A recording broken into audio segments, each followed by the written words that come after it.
'no, 100 na. Magandang araw sa atin lahat mga boxing fans. Dito na naman tayo sa another episode ng ating Badaratlist channel 'no. Pag-uusapan natin ngayon, ah, eto po, yung poknat ng Pinas. Yung, eto po yung makapili, modern day makapili ng Philippine boxing ay may pointers para manalo si Cuadro Alas. Aba, isa-isahin natin 'yan. Hindi naman pala isa-isahin, pagtatawanan po natin 'yan. At ikalawa, masyado siyang concern kay Sanchez. Katwiran ba 'to kung paano, para hindi masakit, hindi masaklap ang pagkatalo ni Sanchez na sinusuportahan mo, Poknat? Nakakahiya kayo, very vocal ang support niyo, 'no? Ngayon lang po nangyayari na may mga Pilipino na lalaban yung isang atleta natin laban sa ibang bansa. Ngayon lang po at dito lang po sa sports na 'to, 'no, na very vocal, 'no? Very vocal sila sa pagsuporta sa kalaban. Very vocal sila na talagang, first time po 'yan na may mga vocal na tao o hindi nahihiya na kampihan ng, mga taga-ibang lahi, ha? Hindi niyo ba alam na iisa lang ang ating lahi, iisa lang ang ating lipi? Bakit di mo kumanta? Okay. Yan po mga pag-uusapan natin, pero bago yan, kung bago ka pa lang dito sa ating channel, mag-subscribe ka na. Dahil ito lang ang tayong channel na may kinikilingan, may pinapanigan, una sa balita, huli sa impormasyon, kaya ano pang hinihintay nyo? Pinut na, okay? Anong gagawin depensa ni Cuadrola sa sunod-sunod na atake ni Sanchez? Sasapakin niya. Sunod-sunod na atake, susuntukin niya. Okay. Pag-usapan natin tong poknat ng Pinas, 'no? May 3 pointers. Aba, nag-aalala na siyempre ano 'yan, anong tawag diyan? Hindi naman siya original niyan. Kinito din Henson 'yan, di ba? Siyempre, alam mo naman, mga gaya-gaya, walang sariling diskarte. Kinakailangan, yun pa originality. Di ba? Dapat orig ka. Kinito Henson yan, yung mga paano mananalo. Ang tawag nga dyan, Dean's List. Di ba? Ni Kinito Henson. Pero wala tayong magagawa. Ganyan talaga. Kaya yung mga taong yung mga taong nanggagaya lang ng estilo, wala yan. Okay. Pointers number 1. Kinakailangan nasa kondisyon. Grabe, bago yun. Lahat po ng atleta na wala sa kondisyon, malamang sa hindi mag-perform. Hindi mo kinakailangan ng ng ikaw ay pinakamalaki. Hindi mo kinakailangan na million followers, no? Para maisip 'yan. Lahat po ng atleta, no? Parang given Yung mga pointers niya out of this world Kinakailangan nasa kondisyon si Casimero. Kahit po hindi si Casimero, kahit sino pong atleta na wala sa kondisyon, malamang sa hindi matalo. Hindi mo alam niyo yun? Inuuto mo lang kami, wala ka naman talagang pointers. Kinakailangan nasa kondisyon. Putya, lahat po, no? Uulitin ko, lahat ng atleta, hindi lang po kahit nga hindi atleta kahit nga lahat ng tao dapat nasa kondisyon ka para ka magwagi, para ka magtagumpay sa buhay. Napaka-general no? Napaka-general po nun. O, siyempre, atake po yan, continuous po yan sa pangangaral niya na kailangan ni Casimero ng mga conditioning coach, kinakailangan niya ng mga hair follicle movers, kinakailangan niya ng massage artist enterprises, kinakailangan niya ng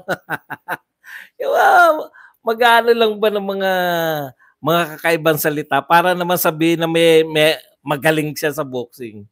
Okay. Yung mga given na po, hindi na sinasabi yan. Di po ba? Parang ganito po yan eh. Nagtataka kayo, ano ba masama doon? Wala po masama doon. Pero hindi po magbibigay ng pointers. Halimbawa po, hindi po magbibigay ng pointers to win. Si Dean Quinito Henson na ganito ang sasabihin, kinakailangan yung point guard marunong magdala ng bola. Kinakailangan yung point guard magaling mag-dribble. Ganun po ibig sabihin yan eh. Mas malala pa nga yan eh. No? Kinakailangan nasa kondisyon. Pero kasi atake niya yan. Atake niya lagi yan eh, no? Atake niya yan dahil inaatake natin siya sa palit coach. Hindi namin makakalimutan yung pinayo mo na palit coach kahit bali-baliktarin mo. Continuous po yan eh. Yang kasing tao na yan, yung mga pangatwiranan yung kanilang mapagkakamali. No? Nagsimulang bumagsak yung channel niyan nung in-expose natin.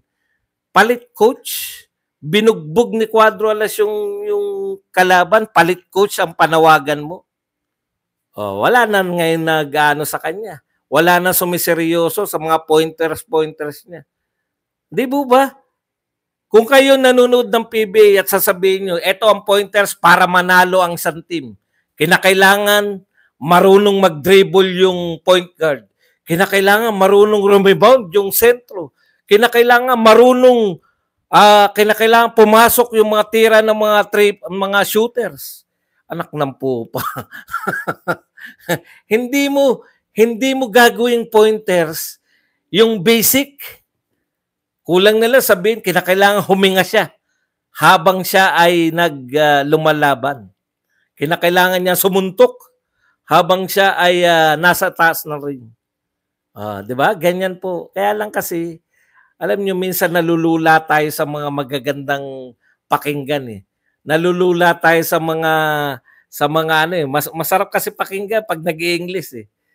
Yan po ang pinakamalaking problema ng mga Pilipino. Ang daling papaniwalain.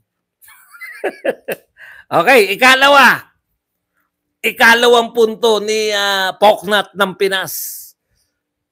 Ikalawa po, dapat power punch early. Early pa, hindi ko na matandaan kung early power punch o power punch early. Kinakailangan daw magpakitang gilas kaagad sa simula pa lang. Yung talagang lumabas na yung power punch ni Cuadro Alas. Wala naman pong masama niyan. Kung yan lang po, no, yung dapat again, basic yun, na may power punch po. Hindi naman po pwedeng sabihin, hindi naman po pwedeng sabihin na kinakailangan ni Casimiro ng power punch. Taglay niya po yan. Power punch early. Ano po ibig sabihin nun? Kinakailangan, meron po bang power punch late? Ibig sabihin, nagpipigil ka na suntok. Si Casimiro, ganito muna wag mo medya-medyahan mo lang, wag mo susuntokin ng malakas. Nak ng pupaw. Lahat ng suntok ni Casimiro, power punch.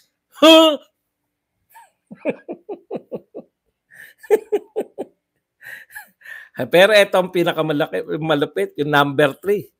Alam niyo kung ano yung number 3? Huwag magmadali. Akala ko ba power punch early? Pero number 3, huwag magmadali. Kailangan ilabas mo kagad yung power punch mo sa mga simulang round. Pero sa pangatlo, huwag kang magmamadali. Nagmamadali kang ilabas ang power punch mo. Huwag kang magmamadali. Galing, no? Ito payo ko sa iyo, Poknat ng Pinas. I-reconcile mo muna yung utak mo, no, bago ka magpayo, no? Talagang pag-aralan mo muna, hindi yung ano ba topic ko ngayon? Topic. Wala tayong matutulog, topic. Okay naman daw ang kondisyon ni Cuatro Alas, sabi. Ganda ng katawan. Hindi pala niya sinabing okay ang kondisyon. Maganda naman ang ayan po ang payo ko sa iyo, Poknat ng Pinas. Matulog ka. Matulog ka. Matulog kayo. Hindi ka naman adik. Matulog ka. Wala pong katotoran. Yan ang katotohanan. Poknat ng Pinas. Matulog ka, pahinga ng konti. Naaawa ako sa iyo. Yung mata mo minsan talagang nagluluha na ng kusa eh. Inaantok ka sa sarili mong live. Nagtataka ka kung bakit ka pambansang solusyon sa mga may amnesia. Eh ikaw mismo inaantok sa sarili mong live. Paano gaganahan manood sa iyo? Putya. Ikaw mismo inaantok ka sa sarili mong live. Matulog ka. Matulog. Pururoy, akala ko ba stop hating? Bakit poknat pa rin ang din ang poknat? Stop hating Casimiro. Kung naiintindihan mo yung sinasabi ko, pasensya na kayo ha. Ganyan talaga mga followers ni Poknat eh. Mahina umintindi. Ispelingin ko, stop hating kay Casimiro, stop hating sa mga boxers, support them. O siguro naman malinaw na yan. Kaya ako galit sa mga haters ni Casimiro kasi hater sila ni Casimiro. Alam niyo po, kinakailangan yung spelling sa kanila unti-unti.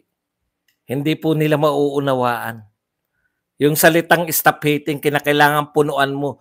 Who will we hate? Who will we not? Who will stop hating? Pasensya na kayo sa English. Pasensya na kayo ha. Ganyan talaga yung mga fanatic ni Poknat eh. Mahirap umintindi. Stop hating kasi hater sila ni Casimiro. Okay? Naunawaan mo? Sige, balik tayo. Oy, thank you very much. Thank you very much kay Net Dulce na nagbigay sa atin ng 125 pesos na pangkape. Ayan. So mga nagtatanong paano sila magiging moderator, magpakape lang kayo o kaya mag-member. Okay. Sabi pa ito, tinignan ko yung katawan, okay naman, pero hindi pa ako naniniwala na kondisyon daw. Hindi pa raw siya sold kung kondisyon si Casimiro. Kinakailangan tignan niya sa mata. Tignan sa mata. Dahil sa mata nakikita ang aking damdamin. Tignan sa mata at tignan ko kung paano magsalita si Casimiro. At ako ay magpe-predict lamang, sabi niya. Kung pagkatapos ng weigh-in, una, wala kaming pakialam sa prediction mo. Dahil 95% ng prediction mo ay sablay. Ang may pakialam silang prediction kay Badong Aratilis. Dahil 98% ng prediction ni Aratilis, tugma. Naintindihan mo? Walang may pakialam sa prediction mo. O, ikalawa, akala ko pa naman, English spokening dollars in the Philippine Island. Ha? Yung pala, doktor ka rin. Yung kondisyon ng tao, makikita mo sa kanyang mata at sa paraan niya sa kanyang pagsasalita.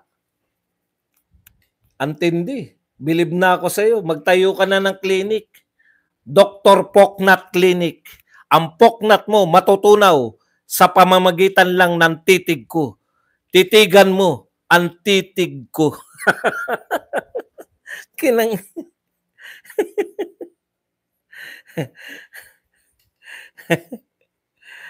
Alam mo, Pororoy, wala kang pakialam sa vlog ko. Ayan, parehong-pareho kayo ni Poknat eh. No? Nabanatan na nga kita dahil mali yung pang-intindi mo, humirit ka pa. Dapat stop hating. Kaya kami nagagalit sa mga hater ni Casimiro kasi wala kayong dahilan para magalit. Nagbibigay ng karangalan, nagagalit kayo. Tapos sasabihin mo sa akin, stop hating kahit sa mga galit kay Casimiro. Hindi kami peke. Hindi kami peke. Ngayon, ang gawin mo, Pororoy, para may maniwala sa'yo, gawa ka ng channel, sabihin mo lahat ng gusto mo sabihin. Hindi yung nakiki-channel ka sa akin, uutusan mo ko kung ano kung gusto kong gawin. May karapatan akong sabihin kung anong gusto ko rito kasi,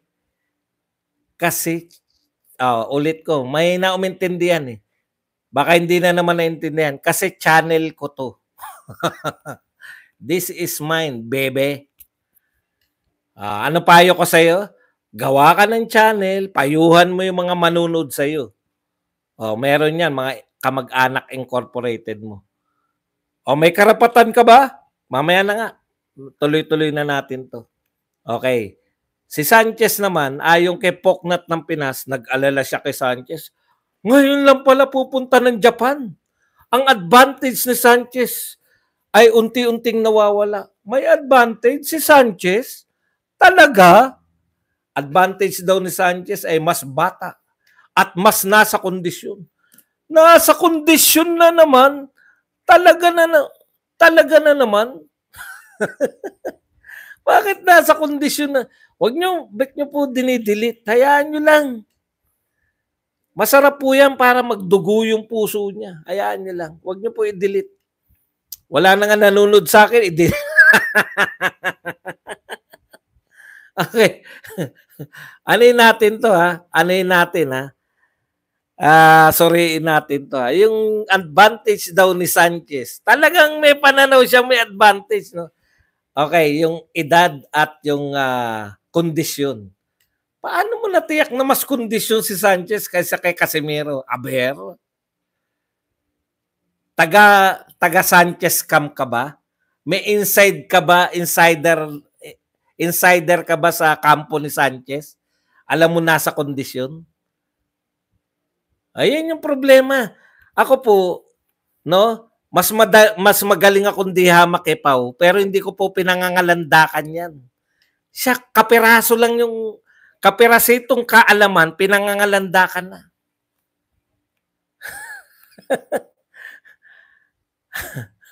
May alam ka ba sa kondisyon ni Sanchez?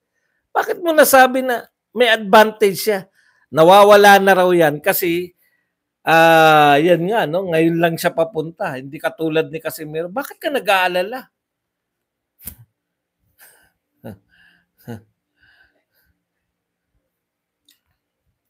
Bakit ka nag-aalala sa kondisyon ni Sanchez? Yan po yung sinasabi natin na modern day makapili. Ang problema sa kanila, kampi na nga sila. Pwede naman po yun eh. Marami naman pong may gusto na ayaw manalo halimbawa. Pero bibihira po yun sa aktual. Pag yung Pinoy athlete lumaban sa ibang bansa, siguro 99% ng Pinoy suportado. 1% lang po si Pau Salud. 1% lang yung mga yan. Hindi po sila marami. Kung marami yan eh. Kung pinagmamalaki nilang marami, di ang dami dapat nanonood sa kanila. Di ba? Ako kaya 334 lang po ang concurrent viewers natin, no? Kaya 300 plus lang po ang nanonood. Sa kadahilan ng hindi po ako madalas na nagla-live. Pero kung regular ka nagla-live at ang nanonood sa iyo ay 41 at ang nanonood kay BD Kings ay 4,000 may sabay kayo nagla-live. There's something wrong. There's something wrong.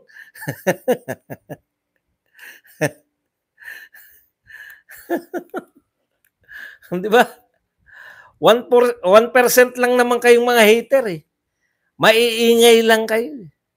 Bakit ako sigurado na 1% lang kayo? Regular ka naman nagla-live, regular ka naman nag-upload dito sa boxing. Bakit akong paminsan-minsan lang, mas marami laging views sa'yo? Di ba? Kasi, yung mga fans ni Casimiro, mas marami kaysa sa mga hater. Wag nyo lang sila ibarito. Sa politics, nagbubura tayo dito. Hayaan nyo lang manakitan dibdib ng mga yan.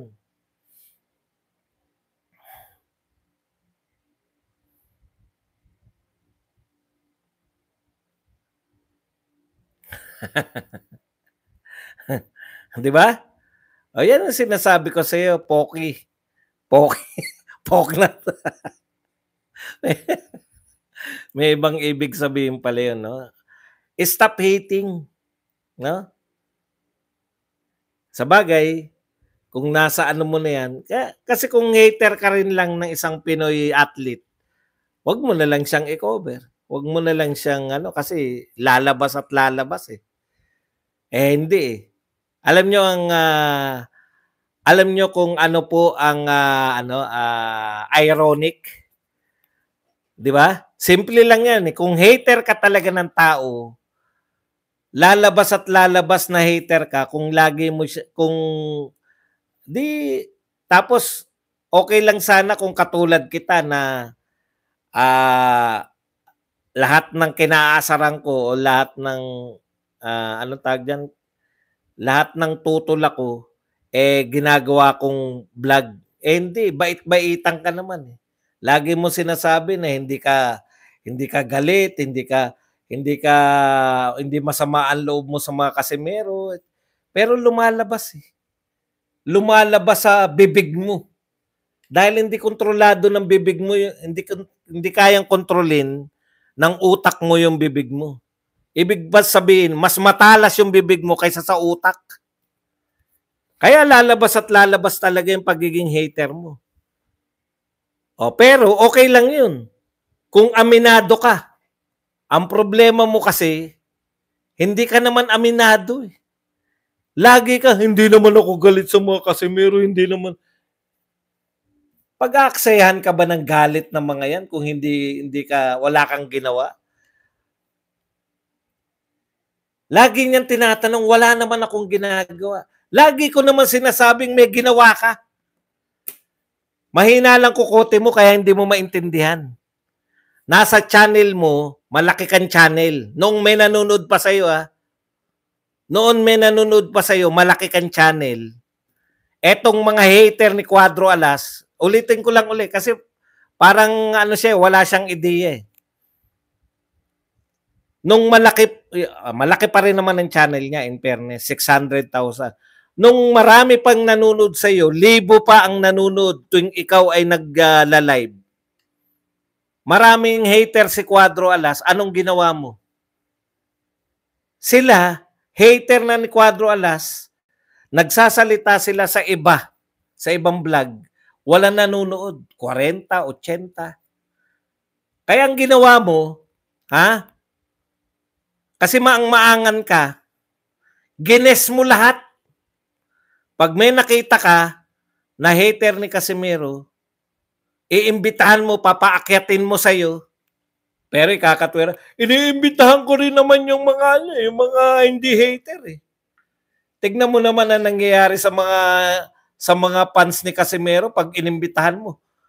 Pinagtutulungan ng mga imbitado mong hater. Tapos magmamang-maang ka, sasabihin mo wala kang ginagawa. Doon busit na busit sa yung mga Casimero. Yung maang-maangan mo na wala kang ginagawa. Ay yung pagkampi-kampi mo lang kay Sanchez putya, nakakasama na ng yan eh. Naturingan kayong Pilipino, kakampi pa kayo kay Sanchez. Hindi ko naman sinabing kampi ako. Lagi, yung denial, lagi. Yun yung nakakabwisit eh. Naririnig namin yung mga sinasabi nyo, nakikita namin yung ginagawa nyo, tapos, may ginawa ba ako? Ako? Ang bait-bait ko? Boss, wag mo nang pansinin yan. Ma-high blood ka. Kung hindi ko sila papansinin, travel vlog ako. 30 lang nanonood sa akin eh.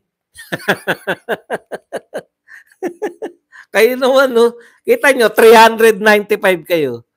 Bakit kayo nanonood? Pinapansin ko sila. Putya, sino ba naman may ayaw niyan? Kung ako po ay umiikot lang dito sa BGC, narito ako ngayon, dito po,